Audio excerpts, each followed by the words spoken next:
ang sabi ni Sara Duterte ay may nare-recruit na daw siya na isang tao para kanyang maging vice-presidente sa 2028 presidential election. At napakadetalyado nung kanyang sinabi.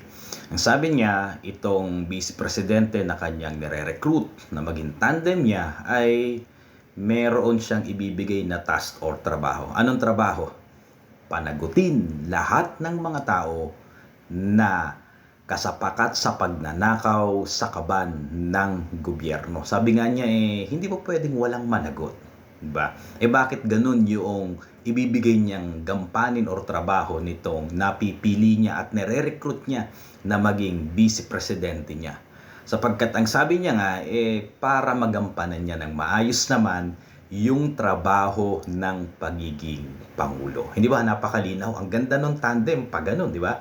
Pangulo, nation building, ito namang pangalawang pangulo, hahabulin lahat ng mga magnanakaw. Sa tingin nyo, sino kaya yung kanyang binabanggit na nire-recruit niya? Kayo, sino sa tingin niyo? Pero meron akong paalala sa inyo mga DDS. Na sumusuporta syempre kay VP Sara Duterte. Kasi meron tayong mga naulunigan sa kampo nitong mga kritiko ni Sara Duterte, maging nung kanilang mga propagandista at mga political strategist. Ano yung narinig ko? Di ba?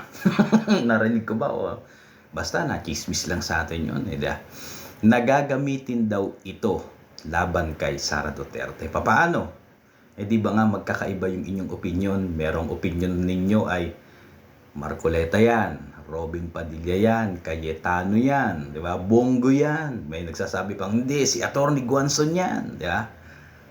Gagamitin nila yung pagkakaiba-iba ng opinion ng mga supporter ni Sara Duterte para magkaroon ng pagkakabahabahagi or division sa hanay ng mga supporter at para mapag-away.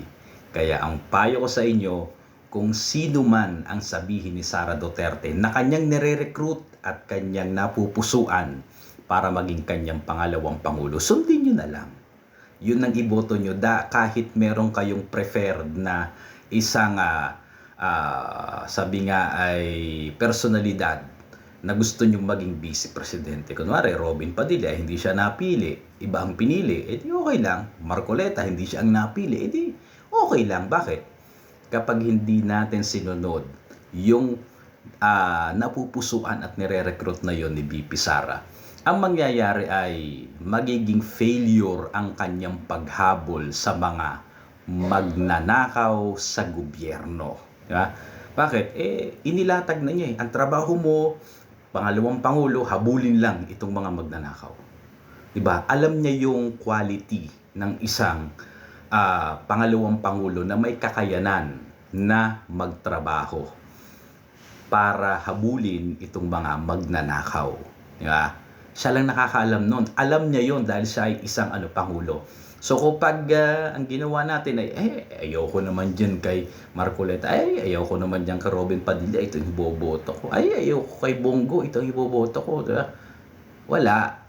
Failure ang magiging So, di ba? Ang sisisihin kayo din. Tandaan natin, na na tayo, na nadali na tayo nitong nakaraang eleksyon, di ba? So ngayon, ibigay natin, sabi nga, ang buong pagtitiwala natin sa magiging presidente na si Sara Duterte. Kung anong kanyang sabihin at sino ang kanyang i-recruit, buong puso nating tanggapin, di ba? Iboto. Kasi nga, sabi nga natin, siya lang ang yung nakakaalam niyan. Diba? Kung kayo ay mayroong mga preferred na personality, isang tabi nyo na muna. Dahil ang gusto natin, maging matagumpay ang pagiging pangulo ni Sara Duterte. At mapanagot siyempre itong mga nagnakaw sa kaban ng bayan. Paalala ha. Salamat.